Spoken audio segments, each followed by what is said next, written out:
Hi everybody, it's me, Julia, and I'm here to do April hits. Ooh, sorry, I just knocked everything over. This is my April hits and misses and monthly favorites for the month of April. Wow, we're off to a really great start. I'm going to say that the first miss, at least in this part of the world, has been the weather. April's weather really sucked. It was cold and it was more like winter, so I've been inside using a lot of products, but I want to get on to, I feel like calling up Mother Nature. Hello, do you know how many cute little, like, shoes and springtime tops and pants that I bought? I would like to start wearing them, thank you. She's not listening, she's not answering. Okay, so this is in no particular order. I'm just gonna go wing it, I guess. First up are these hits. These are my monthly favorites now. Are two antiperspirants, which I know is really weird. One is Canadian content, and that's the Balea Invisible Solid Antiperspirant in white, ginger, and nectarine. Now, I think this is, okay, first of all, Balea here in Canada, this is exclusive to Shoppers Drug Mart. And I feel like they're kind of copying the Dove antiperspirants, because they've got like the fruity and florally smells and things like that, and they're beside the Dove ones, but I much prefer this to the Dove. It goes on feeling really like dry, like it's almost, you almost feel like, oh, I'm not getting any on, but I tell you, this lasts all day. And the real test for me is when I'm at work, I work out like on my breaks. I go for a walk with people, or we kind of go walk on the treadmill in the gym. And, you're not doing like a full workout, so you're not going to do a shower or anything like that. Maybe you're just walking for like 15 minutes. And sometimes I feel with my old antiperspirants that, you do that a couple of times and you get to like halfway through the day and maybe you're not feeling as fresh as you did when you first started. But I don't have that with this. I feel nice and dry and kind of fresh all day long. So that's an amazing Canadian content. And this I heard about from British or English beauty gurus that I watch on YouTube, and a few people mentioned it, so I was like, I'm going to try it.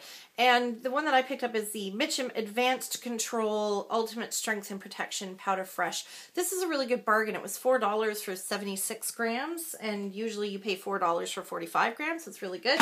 Again, I feel really fresh and dry all day long, and it was one of those things where I thought I was getting along fine with my Secret and my Dove, but apparently I wasn't. Apparently I was waiting for this to come into my life. So this is, I'm pretty sure, widely available here in Canada, in the States, and in Britain apparently. And a lot of people use the aerosol one. I've never really liked aerosol deodorant. I think they just kind of, it's like poof, it's gone. You gotta go buy a new can. Okay, next up I have two hair sprays, spray and treatments. First up is the Tresemme Keratin Smooth for smooth, easy to style hair heat protection shine spray. And I purchased this while I still had my graduated bob and I was drying my hair and like smoothing it with the brown brush and then straightening it every day. Since I got my hair cut into just this shoulder length kind of shaggy bob, I basically just wash my hair and let it dry and just let the natural wave come out. But when I was using this, and I do use this when I decide to straighten my hair, I just think it's easier for the spring and summer, so you don't have to like be drying your hair every single day.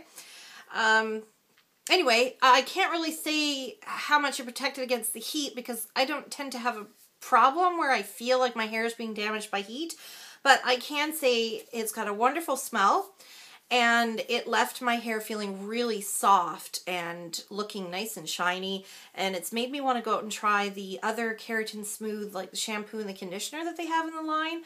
But the problem that I have with Tresemme is, it's a great deal, but you get these great big huge tubs. And what if you don't like it? And you got this big bottle of wasted product if you're not into it. And I also heard that you shouldn't be using keratin-infused products every day because it can actually damage your hair. I don't know what the keratin does if you use too much of it. But this has got a really nice kind of much more expensive smell to it. Really nice. And then next, after I got my hair cut and I'm trying to bring out the wave and the natural curl as much as possible, And I usually leave it to air dry, but sometimes if it's like cold or raining or something outside, I want to put a little bit of heat through it. So this is a Thermal Curls Spray, Curl and Shine with bamboo extract, heat activated to define your curls, long-lasting anti-frizz action from Garnier Fructis. And I've really been enjoying the conditioning treatments from Garnier that I've been using in the shower, so I thought I would give this a whirl. And this has got a really weird trigger on it. What I do with this is actually put it into my hand and then rub it through my hair. But yeah, it seems to just kind of bring down the frizz a little bit. So this allows you to protect your curls while you use a hairdryer. So, oh, perfect. And I kind of got away in the month of April from using like these shader brushes. I just find I really like putting on my eyeshadow in kind of a soft way. So, I mean, these packing shadows, I can never just pat. I'm always blending with them, and then I find that they don't do the best job of doing that. So I've actually been applying my eyeshadow all month with like fluffy brushes. And where's the other one that I really like? Yeah, so this is like a crease brush that I got in the States at Target. It's just like a smallish crease brush, and this is really great because it's not too floppy. It's got a little bit of resistance there, so I just love it for, you know, blending the colors on, and it gives a softer application. This is the base shadow brush from Real Techniques, but I find it's kind of designed like a 217. It kind of works the same way as a 217. So I instead of patting on the color and then blending, I'm kind of blending the color onto the lid using these brushes. And of course we've got, you know, the MAC 217, which I'm always finding new ways to use it. It's just, I mean, it's the most boring looking brush, and then you can use it in so many different ways. Like you can put color just here on the corner to do like a little outer V shape. You can put the shadow on the top to get it into your crease. You can turn it on its side to use it as a blending brush. You can actually turn it this way and put the product here and pat it on if you want. I just find it, you know, it just works so well as a blending brush and as an application brush. And now I've got like makeup brush hair up my nose. And the lighting is changing here. I'm sorry guys, it's kind of cloudy, crappy day outside. So love those. And then this is my MAC 224, which I mean is way too big to do any kind of crease work, but you can use it to put just a soft wash of color all over the lid, and of course blend out and put your highlight color on. So I've really not been using the shader brushes at all this month. I've just been using these brushes. Gosh, when am I going to learn how to talk properly? Moving on. You're going to see more of these when I do my hits and misses from the Essence, from my Essence collection video. I'm going to make that a separate video because it would have taken too much time to do it in here. But these little Essence Stay With Me long-lasting lip glosses have been like really great. I just have loved them. I've got 3 or 4 of them, and this one's my favorite. This is Candy Bar, and it's just a nice kind of corally watermelon pink. And you can see nice and creamy and nice color pigmentation and payoff. And it goes on your lips, and it actually is quite a nice long-lasting lip gloss, but it doesn't dry out your lips. And at the same time, it doesn't feel like overly thick and sticky or wet and gloopy and stuff like that. It just kind of goes on and just sets nice onto your lips, and, you know, stays longer than a gloss that's not long-lasting, but I wouldn't call this like a super lockdown kind of lip gloss. I just really like the formula though. It's just nice and creamy, and the color is very pretty. So that one's my favorite out of the bunch. Another Essence product. Wanted to mention this in my monthly favorites as well because I just have loved it. It's the Eyebrow Designer Pencil in number 4 Blonde, and I just think this is absolutely wonderful because it's just the perfect consistency. I find a lot of eyebrow pencils are really kind of waxy, and it's, you know, hard to get color payoff. And I also find that, you know, a lot of them read really red, like the red tone in them comes through on my skin underneath my eyebrows. This is just a really nice ashy brown. You can see there. And it's just perfect. It doesn't come across as red or anything. And I have dark eyebrows, so it's just it works really, really well with the lighter tones in my eyebrow. And, you know, it's got a nice little brush, and it was $1.99. Awesome! So, I've been going through a lot of foundations lately. I bought some new ones, and I've been trying them out and, you know, just having fun with my foundation. And the Revlon Nearly Naked makeup has come out as a clear winner because I'm just going to it day in and day out. I just absolutely love this. It does go on. It's a nice light coverage without being too sheer. It is buildable. You can go back and put like a second coat on where you need it, which is great. But it just lets your real skin kind of show through. It's not too dewy. It's not too dry. It's got a really nice natural looking finish to it. And I've really been liking it a lot more than any of my other foundations. And what I love about it is the color match was really great. Mine is number 120 Vanilla. It's not too pink. It's not too yellow. It's just the perfect foundation. It doesn't look dry, it doesn't look cakey, and at the same time it doesn't look, you know, super greasy and luminous. I think this would suit, you know, everything except the very driest of skins and the very oiliest of skins. I think this is a really good, it does cover quite a range of skin types, in my honest opinion. Okay. Oh, I've got one more Essence product to show you. This is the Essence Lip Liner in Cute Pink, and this is just the cutest pink, and it's a perfect match for my own lip tone. That's it right here. And it's nice and creamy without being overly creamy, and I just line my whole lips and like fill them in and then just put a gloss on over top, and it's the perfect nude lip for me. I know that it's like pink, but nude in that it looks exactly like my lips. It's the exact same color as my lips. So it's been great. And that's it for the Essence products. And I have a couple others to show you.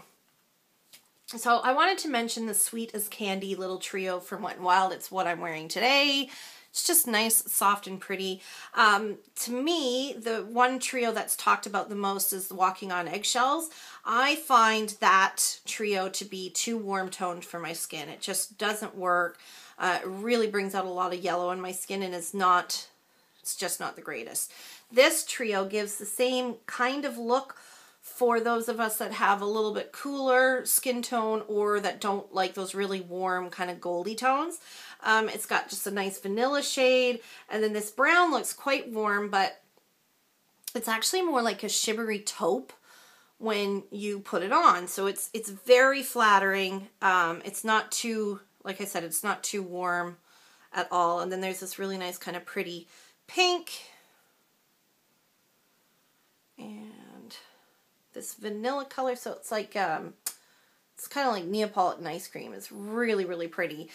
So I think if if you've tried the Walking on Eggshells and didn't like it, give this one a try. So that's Sweet as Candy. Okay, next up is another rediscovered product. This is Smooth Talker Blush from the Fox in a Box from Hard Candy. And I mean, first of all, the packaging is so uber cute. And I know that they're ripping off Benefit or the Balm or whatever, but it's so cute.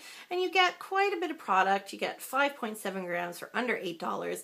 And I like this one because I've just been wearing so many like peachy pinks and pinky peaches and corally pinks and pink pinks, and I just wanted a break from all that. So this gives me that. It's just a nice neutral blush. It's going to look kind of funny because it looks better when you swatch it with a brush. But you can see it's just a really natural looking color. I mean, you could call that peach. But I just love the fact that it's not too pink, it's not too peach, it's not too anything. It's just a really nice neutral shade, and it's got quite a nice sheen on it too. So it almost kind of doubles as a highlighter without being shimmery in it. Next up is the Maybelline Fit Me Concealer. I think this is the second month that I've talked about this. It's just perfect. Everything I look for in a concealer. It covers, I'm number 115 or 15. What am I? 15 fair, and it's got a little bit of a pink undertone to it, so it brightens up under the eye area. It's got a really nice creamy consistency without being too creamy or too wet, and then also without being too thick and too dry. It just goes on really perfectly. It lasts a really long time. It just fills in nicely, but doesn't, set in fine lines or anything like that. It doesn't go cakey, doesn't go powdery. It's got like this really amazing consistency that covers without being too thick, and it's really great. Okay, next up I've got 2 lip products. This is one of these new little L'Oreal Wet Shines. I can't remember what they're called. I'll have to put it in the information box. But this is just a really unusual product. I'm in number 1. I have number 189 Pink Rebellion.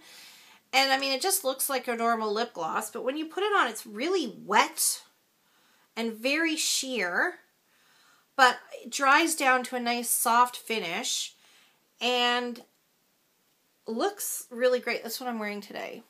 So it looks so natural. It's not glossy. It's not, I don't know, I can't even describe it. Like you can see here, it's a really nice stain. So you can see that it's wet. And then when it dries down, you're left with the stain. See? So it's got a really nice stain, and then the gloss component isn't too glossy, isn't too thick, isn't too wet.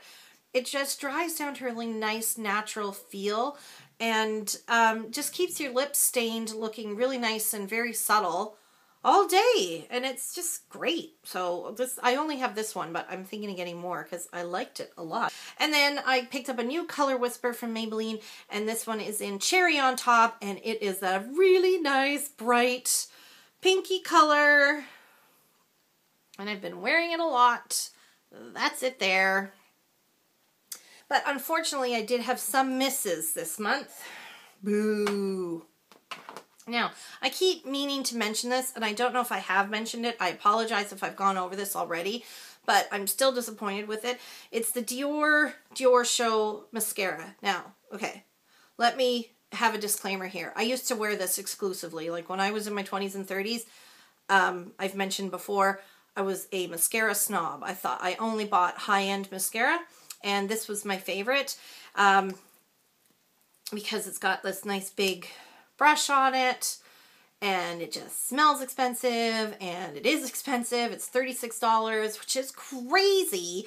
And that's why I don't like it. So I kind of went away from using it and started using drugstore mascaras a few years ago because I realized a lot of them are really, really good, and I was just trying more and more. And but as a treat, I went back to this just before Christmas. And you know what? It's not the same. Like it's very volumizing. It's a really nice mascara, but it's no better. It's not any better. Sorry, it's not no better. It's not any better than any of my drugstore mascaras that I love. I'm not saying that it's not better than any drugstore mascara. I'm just saying it's not better than the drugstore mascaras that I consider to be part of like my holy grail. And it's $36. So this is a really big miss because I feel like I wasted so much money on it. And I don't even feel like, oh, but it's Dior and you've got this really nice, expensive, luxurious mascara. No, I'm a mug. I had a really big miss with my SE nail polishes that I was so excited about when I hauled them in, I guess it was February. Again, I don't know. It's these kind of light, and I'm not saying all SE nail polishes because I have a few SE nail polishes where I love the formula, but I just find these kind of lightish pink shades that they make. You just have to put so many coats on to make them look nice. They look streaky and chalky, and I just don't like like I'm wearing an Ulta nail polish today, and it's 2 coats, but I don't see any brush marks. With these, I'm finding three coats, and I'm still seeing brush marks, and I'm still seeing streaks. So, but yeah, just they look chalky, and so I feel really ripped off when I pay, you know, $8 to $10 per nail polish for a formula that's not as good as nail polishes that I buy at the drugstore. So that's why they're a miss. And that's it. That's all I've got to show you. Thank you so much for watching, guys, and we will talk to you soon.